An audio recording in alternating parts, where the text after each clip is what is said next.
Memandang pemuda yang menggemaskan yang belum tumbuh janggut, amrad, dengan syahwat, menyentuhnya, dan berdua-duaan, fawat dengannya. Memandang pemuda yang menggemaskan, amrod, dengan syahwat adalah haram, dan halwat dengannya pun dilarang, karena fitnahnya besar seperti fitnah wanita, bahkan bisa lebih parah. Sama larangan halwat dengan amrad, seperti halnya larangan halwat dengan wanita ajnabiyah. Ghibah dan diam terhadapnya sebagai bentuk lega dan persetujuan. Dan janganlah sebagian kalian menggosip sebagian yang lain. Apakah salah seorang di antara kalian suka memakan daging saudaranya yang sudah mati? Maka tentulah kalian merasa jijik kepadanya, dan takutlah kepada Allah. Sesungguhnya Allah Maha Penerima Taubat lagi Maha Penyayang. Quran Surat Al-Hujurat 12. Menggunjingnya saat ia masih hidup itu seperti memakan dagingnya setelah ia mati. Hendaknya, ketika kalian mendengarnya, mukmin laki-laki dan perempuan menyangka baik pada diri mereka sendiri, dan berkata, ini adalah jelas hoaks. Quran Surat Nur 12. Sesungguhnya termasuk riba yang paling riba adalah memperpanjang, menghina, mencela, mengata-ngatai atau mencaci maki terhadap kehormatan seorang muslim tanpa alasan yang benar. Hadis riwayat Abu Daud. Contoh menggunjing dengan alasan yang benar. Terhadap orang yang mampu membayar utang namun menundanya secara zalim, maka ia telah menghalalkan kehormatannya untuk dicela, diadukan, bahkan dituntut. Menilai negatif terhadap saksi, juga terhadap khotib ahli bid'ah dan orang fasik, dengan tujuan untuk memperingatkan agar tidak terbawa oleh khotib tersebut. Jika kalian tidak melakukannya, yakni tidak meninggalkan riba, maka ketahuilah perang dari Allah dan Rasul-Nya terhadap kalian. Quran Surat Al-Baqarah 279. Perbuatan ghibah juga diperangi Allah dan Rasul-Nya sebagaimana terhadap riba. Wahai orang-orang yang masuk Islam hanya dengan lisannya namun iman belum masuk ke dalam hatinya. Jangan kalian menyakiti muslimin, jangan mencela mereka, dan jangan menelusuri aib mereka, tajasus. Karena siapa yang menelusuri aib saudaranya yang muslim, maka Allah menelusuri aibnya, dan siapa yang Allah menelusuri aibnya, niscaya Allah membongkarnya. Meskipun aib itu tersimpan di dalam rumahnya sendiri. Hadis riwayat Tirmidzi. Sesungguhnya orang-orang yang suka agar kabar bohong tersebut tersiar di kalangan orang-orang beriman, bagi mereka azab yang pedih di dunia dan di akhirat. Quran Surat Nur 19. Saling memanggil dengan julukan-julukan yang buruk tidak disukai. Contoh julukan buruk yang harus dihindari. 1. Julukan yang merendahkan fisik atau penampilan seseorang. Si jelek atau jelek terkait dengan penampilan fisik. Buncit terkait dengan bentuk tubuh. Kurus terkait dengan tubuh yang terlalu kurus. Cacat atau buta untuk seseorang yang memiliki kekurangan fisik. Pendek atau tinggi mengomentari tinggi badan secara negatif. 2. Julukan yang menghina kecerdasan atau kemampuan. Bodoh atau dungu. Tunggu dulu. Otaknya lambat. Goblok. Tidak berguna. Pelupa atau lupa terus. 3. Julukan yang merendahkan status sosial atau pekerjaan. Si pemalas. Pengemis. Untuk orang yang membutuhkan bantuan. Si gembel. Untuk orang yang kurang mampu atau berpakaian buruk. Si tua, jika digunakan untuk merendahkan seseorang karena usia. Si bekerja murah, menghina pekerjaan seseorang. 4 julukan yang mengolok-olok sifat atau kebiasaan buruk. Penyendiri atau antisosial. Pemarah. Perangai buruk. Pengecut atau terlalu takut.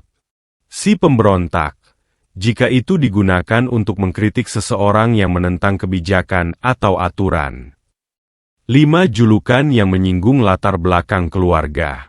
Anak tidak berguna. Anak si pemabuk atau anak si perampok. Mengaitkan kebiasaan buruk orang tua dengan anak. Anak si pengangguran. 6 julukan yang berkaitan dengan kekurangan fisik atau penyakit. Si pincang. Penyakitan atau penyakitnya. Terkait dengan orang yang memiliki masalah kesehatan atau cacat. Lumpuh, jika digunakan dengan nada merendahkan. 7. Julukan yang mengaitkan orang dengan sifat negatif berdasarkan agama atau etnis. Kafir, untuk orang non-muslim dengan maksud menghina. Banci, untuk merendahkan orientasi seksual seseorang. Gila, untuk orang dengan gangguan mental. Pendusta atau penipu, tanpa bukti atau alasan yang sah. Dan janganlah kalian saling memanggil dengan gelar-gelar yang buruk, seburuk-buruk panggilan adalah fasik sesudah iman, barang siapa tidak bertobat, maka mereka itulah orang-orang yang zalim. Quran Surat Al-Ujur 11. Mengejek, menjadikan bahan lelucon terhadap orang Muslim. Suariah, yaitu ejekan, cemoohan, atau penghinaan. 1. Mengejek penampilan fisik seseorang. Menertawakan seseorang karena pendek, gemuk, kurus, pincang, atau warna kulitnya. Contoh, lihat tuh si pendek, kalau berdiri sama duduk sama aja. 2. Mengejek gaya bicara atau logat daerah. Contoh, orang Jawa tuh ngomong kayak orang ngantuk, lucu banget sih. 3. Mengejek pakaian atau penampilan syari. Contoh, wah, dia kayak ninja. Panas banget kali ya pakai kayak gitu. 4. Menertawakan kesalahan kecil orang lain di depan umum. Contoh, hahaha, masa gitu aja salah sih, emangnya baru belajar ngaji. Kamu jangan deket-deket si itu, nanti ketularan lambat mikirnya. 5. Mengejek status sosial atau pekerjaan. Mengolok orang karena miskin, pekerjaan rendah, atau penampilannya sederhana. Contoh, dia cuma tukang sapu aja gaya sok alim. 6. Menghina orang karena masa lalunya. Contoh, dulu dia kan preman, sok-sokan tobat sekarang. Contoh perilaku istihza yang dilarang. Menirukan cara bicara orang lain dengan maksud lucu-lucuan. Membuat lawakan yang menyindir kondisi fisik seseorang, misalnya pincang, gemuk, DLL. Membuat candaan dari nama orang, pekerjaan, atau kekurangannya. Memperolok kebiasaan ibadah atau pakaian syar'i. Membuat meme atau video lelucon dari kesalahan atau kekurangan orang. Sesungguhnya orang-orang yang bangga dengan dosanya, mereka biasa menertawakan orang-orang yang beriman. Quran Surat Al-Mutaffifin 29. Seorang mukmin itu bukanlah orang yang suka mencela, bukan orang yang suka melaknat, bukan orang yang busuk ucapannya, dan bukan pula orang yang berkata-kata kasar. Hadis riwayat At-Tirmizi. Provokasi. Pernyataan yang bisa memicu salah paham, kecurigaan, atau kemarahan antara dua kelompok atau individu sehingga mereka saling bermusuhan. Contoh namimah sebagai provokasi. Menyulut konflik antar teman. Provokasi sosial. Tadi dia bilang kamu cuma numpang tenar aja di grup ini. Memprovokasi konflik dalam organisasi, provokasi kepemimpinan. Katanya kamu gak layak jadi ketua, gak heran banyak yang gak setuju. Memecah belah keluarga atau komunitas, provokasi keluarga. Keluarga itu ngomongin kamu terus loh, mereka gak suka kamu tinggal di sini. Neraka wail bagi setiap pengumpat dan pencela. Quran Surat Al-Humazah 1. Al-Humazah adalah sebutan si pemfitnah atau si penyebar namimah. Tidak akan masuk surga orang yang suka mengadu domba. Hadis riwayat Muslim. Seorang pria melaporkan hasil ngupingnya kepada Utsman bin Affan. Hudzaifah berkata, "Aku mendengar Nabi Muhammad Shallallahu Alaihi Wasallam bersabda, tidak akan masuk surga ahli kotat." Hadis riwayat Bukhari. Kotat sinonim namam adalah penguping pembicaraan yang seharusnya tidak dia dengar, lalu menyebarkan informasi tersebut tanpa izin agar terjadi kekisruhan. Ucapan orang yang memiliki dua lidah yaitu dua wajah, yang dia tidak ada kedudukan di sisi Allah.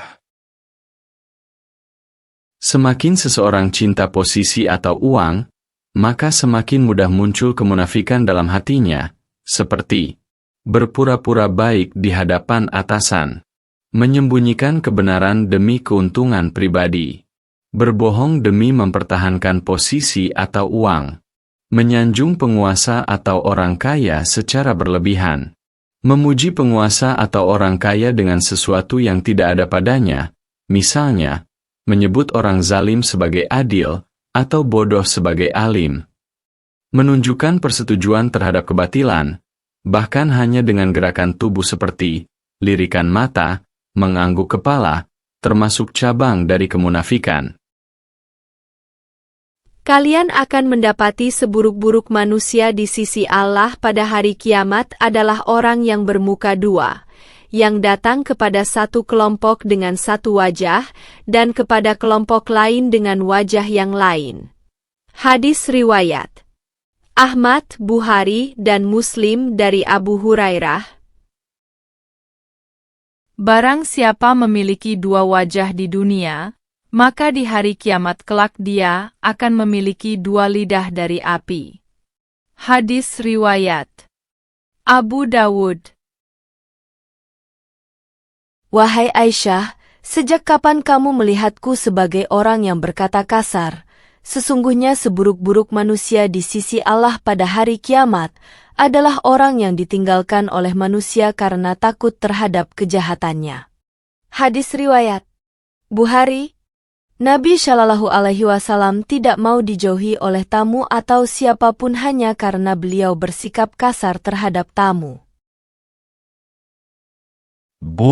Tuduhan dusta terhadap orang lain, dan orang yang dituduh tidak mengetahuinya hingga terperangah dan bingung karena tidak tahu menahu soal tuduhan itu. Jika apa yang kamu katakan tentangnya memang benar ada padanya, maka kamu telah menggunjingnya. Gibah, namun jika dia tidak semacam itu, maka kamu buhtan terhadap dia. Hadis riwayat Muslim. Hendaknya ketika kalian mendengarnya berita hoax, kalian berkata, tidak patut bagi kita membicarakan ini. Maha suci Engkau ya Allah, ini adalah buhtan yang besar. Quran Surat An-Nur 16. Sesungguhnya yang mengarang kebohongan adalah orang-orang yang tidak beriman kepada ayat-ayat Allah, dan mereka itulah para pendusta. Quran Surat An-Nahl 105. Dan orang-orang yang menyakiti orang-orang mukmin laki-laki dan perempuan tanpa kesalahan yang mereka perbuat, maka sungguh mereka telah memikul buhtan, tuduhan dusta, dan dosa yang nyata. Quran Surat Al-Ahzab 58. Menahannya atau menghalanginya seorang wali terhadap wanita yang berada dalam tanggungannya untuk menikah. Jika datang kepada kalian, melamar, seseorang yang kalian lega terhadap akhlak dan agamanya, maka nikahkanlah dia. Jika kalian tidak melakukannya, maka akan terjadi fitnah di muka bumi dan kerusakan yang luas.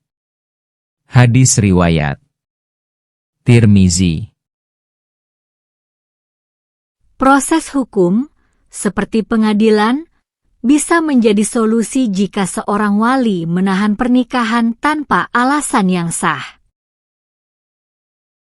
Melamar atas lamaran orang lain yang tidak sah secara terang-terangan, apabila lamaran tersebut telah diterima secara terang-terangan oleh pihak yang jawabannya dianggap sah, dan pelamar pertama tidak memberi izin, serta baik pelamar pertama maupun pihak yang dilamar tidak menolak lamaran itu. Janganlah seseorang melamar seorang wanita di atas lamaran saudaranya, sampai ia menikahinya atau meninggalkannya. Hadis riwayat Bukhari. Kenapa bisa jadi dosa besar? Karena menyakiti hati sesama Muslim, merusak hubungan sosial dan niat baik antara dua keluarga, mengarah pada hasad, dengki, khianat, dan permusuhan. Merusak hubungan istri agar membenci suaminya, atau merusak hubungan suami agar membenci istrinya. Bukan termasuk golongan kami orang yang merusak hubungan seorang wanita dengan suaminya, atau hubungan seorang budak dengan tuannya. Hadis riwayat Abu Daud. Sesungguhnya iblis meletakkan singgasananya di atas air, kemudian ia mengirim pasukan-pasukannya, dan yang paling dekat kedudukannya dengannya adalah yang paling besar fitnahnya. Salah satu dari mereka datang dan berkata, "Aku telah melakukan ini dan itu." Maka iblis berkata, "Kamu belum melakukan apa-apa." Kemudian datang yang lain dan berkata, "Aku tidak meninggalkannya sampai aku berhasil memisahkannya dari istrinya." Maka iblis mendekatkannya dan berkata, "Kamu hebat." Hadis riwayat Muslim. Seorang laki-laki melakukan akad nikah dengan perempuan yang merupakan mahramnya dari hubungan mahram nasab, persusuan, atau pernikahan, meskipun ia belum menggaulinya. Melakukan akad nikah dengan mahram, haram mutlak dan batal. Pelanggaran syariat, bukan sekadar pelanggaran administratif. Pelakunya bisa dianggap fasik, bahkan menurut sebagian ulama kufur jika menghalalkannya. Kerelaan mantan suami untuk praktik tahlil, nikah joki, kepatuhan perempuan yang ditalak tahlil, dan kerelaan suami kedua yang menjadi joki. Allah melaknat orang yang menjadi mualil joki, yang menikahi wanita agar bisa kembali kepada suami pertamanya, dan orang yang dibantu joki, suami pertama. Hadis riwayat Tirmizi. Selanjutnya dosa 263-264. Membocorkan rahasia istri oleh seorang suami, padahal itu juga rahasianya juga, seperti menyebutkan hal-hal yang terjadi di antara mereka berdua, dari detail hubungan intim dan semacamnya yang semestinya disembunyikan.